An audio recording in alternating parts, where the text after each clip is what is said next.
मैं अपनी बात शुरू करता हूँ।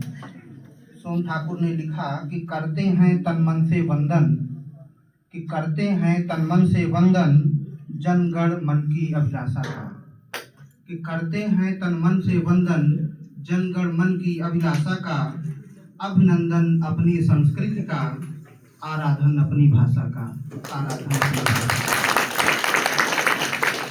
क्योंकि आज जो विषय रखा गया है मातृभाषाई अस्मिता बोध, यह जो विषय है यह विषय बहुत उपयुक्त है। और चूंकि आज अंतर्राष्ट्रीय मातृभाषा दिवस है तो विषय प्रवेश के दौरान मैं थोड़ी सी उसकी पृष्ठभूमि में जाता हूँ। हालांकि संचालिका महोदया ने उसका कुछ प्रारूप आपके सामने रख दिया है, लेकिन मैं वहीं से अपनी बात फिर से शुरू करता हूँ। यह बात 1948 की है, जब पाकिस्तान ने अपने देश में एकमात्र राष्ट्रभाषा उर्दू को घोषित किया।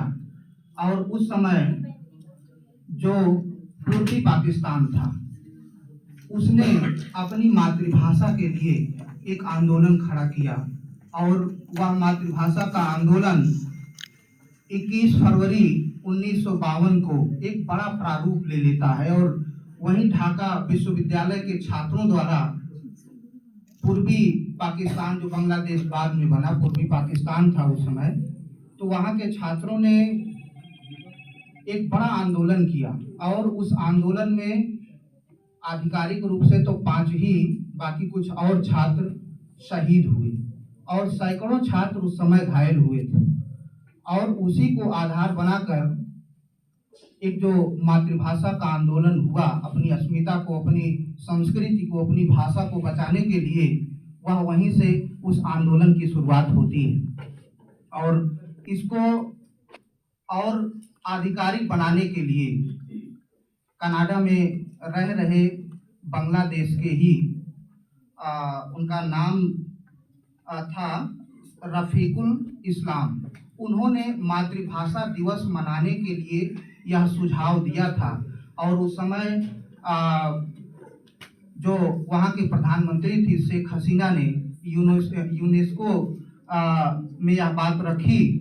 और इसके साथ ही जब संयुक्त राष्ट्र संघ के कोफी अन्नान महासचिव थे, उन्होंने इस बात पर सहमत जताई। और वहीं से इस जो है विश्व मातृभाषा दिवस को मनाने की परंपरा 1999 ईस्वी में जो शुरू हुई, 2000 से यह आधिकारिक रूप से प्रत्येक वर्ष विश्व मातृभाषा के दिवस के रूप में मनाया जा रहा है।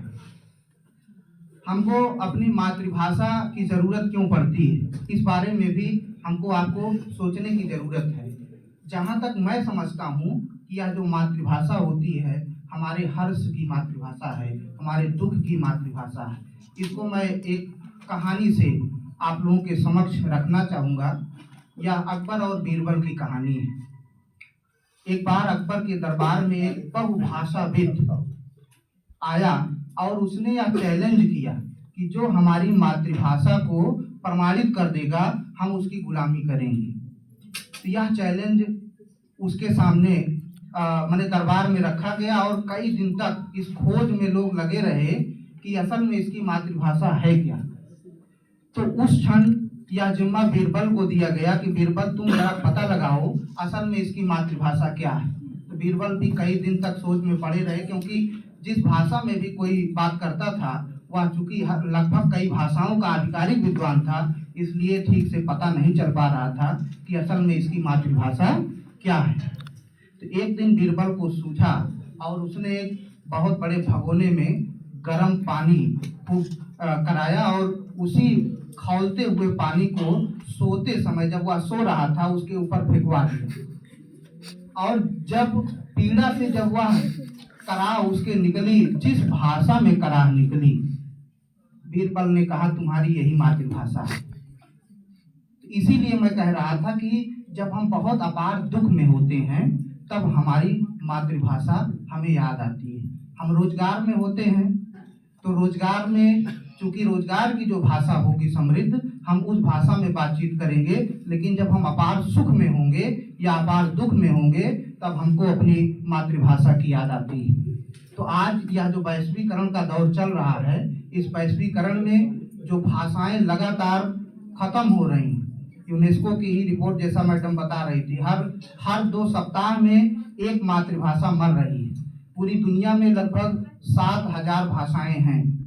लिंग्विस्टिक सर्वे ऑफ इंडिया के अनुसार जॉर्ज ग्रियर्सन ने बताया कि भारत में 179 भाषाएं हैं, जिसमें 544 प्रादेशिक भाषाएं और मातृभाषा के रूप में उन्होंने जो पहचान की, बताया कि भारत में 1822 मातृभाषाएं हैं। इस 1822 मातृभाषाओं में अगर देखें तो संवैधानिक रूप से मात्र 22 भाषाओं को दर्जा प्राप्त है। लेकिन यहाँ पर हम लोग हैं, आज विश्व मातृभाषा दिवस की चर्चा कर रहे हैं।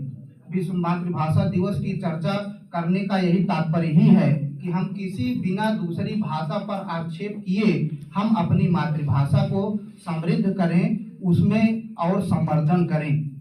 क्योंकि या हम देखेंगे तो चूंकि हम लोग हिंदी के विद्यार्थी हैं और हिंदी के विद्यार्थी लगातार इस प्रयास में रहे, चाहे वो बड़े तुलसीदास हों, कबीर हों या कि अन्य जो है कवि हों। और ख़ास तौर से देखेंगे तो विद्यापति, जिनको मैथिल कोकिल कहा जाता है, इसी बिहार की धरती से हैं, उन्होंने उस समय कहा कि सक्कै वाणी भोजन भावे अब पावे रस को मम न पावे।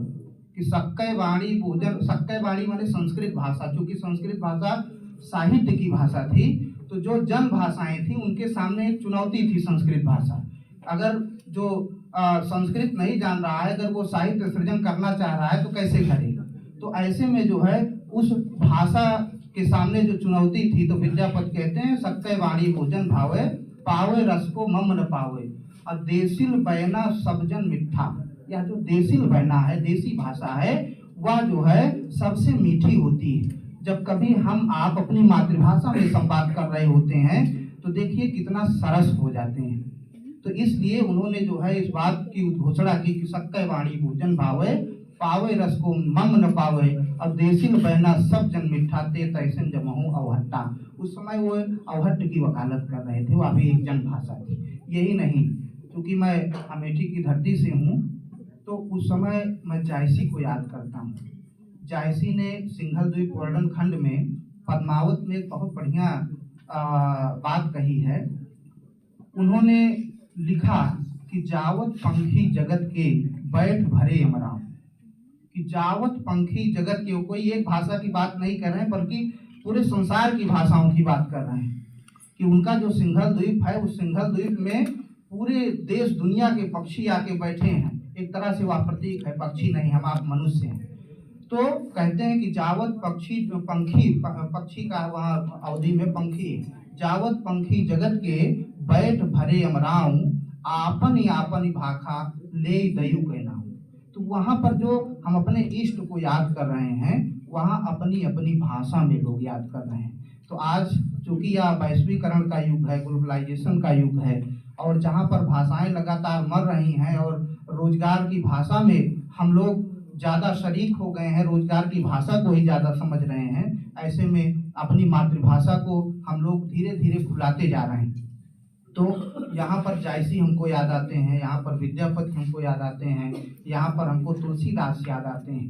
तुलसीदास क्या लिखते हैं कि नाना पुराण निगमागम सम्मतम यत रामायणे निगत्यम क्वचित अन्यतो वही स्वांतः सुखाय तुलसी रघुनाथ गाथा भाषा निबंधम अति मंजुल मान तनोद। यानी तुलसीदास के सामने कई भाषाओं की रामायणें लिखी जा चुकी थी।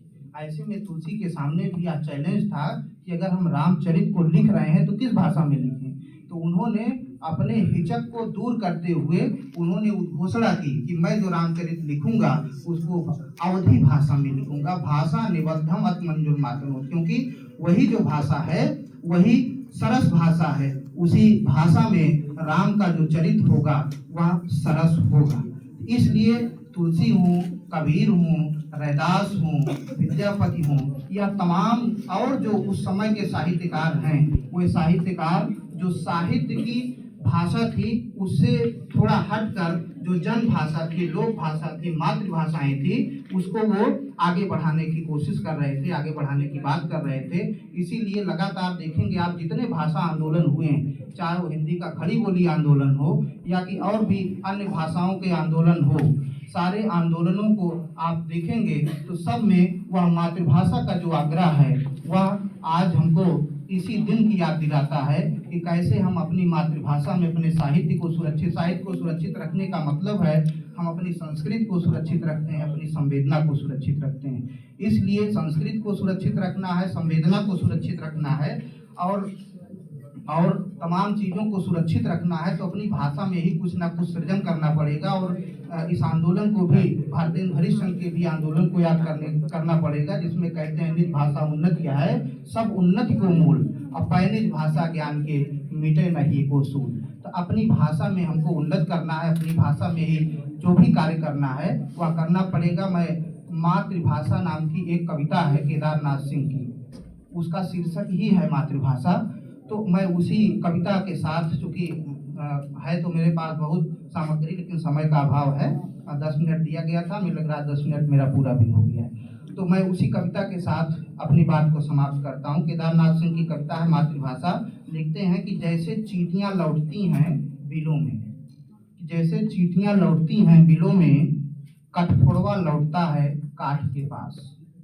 कि जैसे चींटियाँ लौटती हैं बिलों में, कठफोड़वा लौटता है काठ के पास।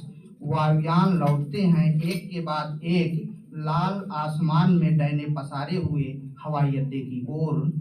ओ मेरी भाषा मैं लौटता हूँ तुम में, जब चुप रहते रहते अकड़ जाती है मेरी जेब, दुखने लगती है मेरी आत्मा, दुखने लगती है मेरी आत्मा।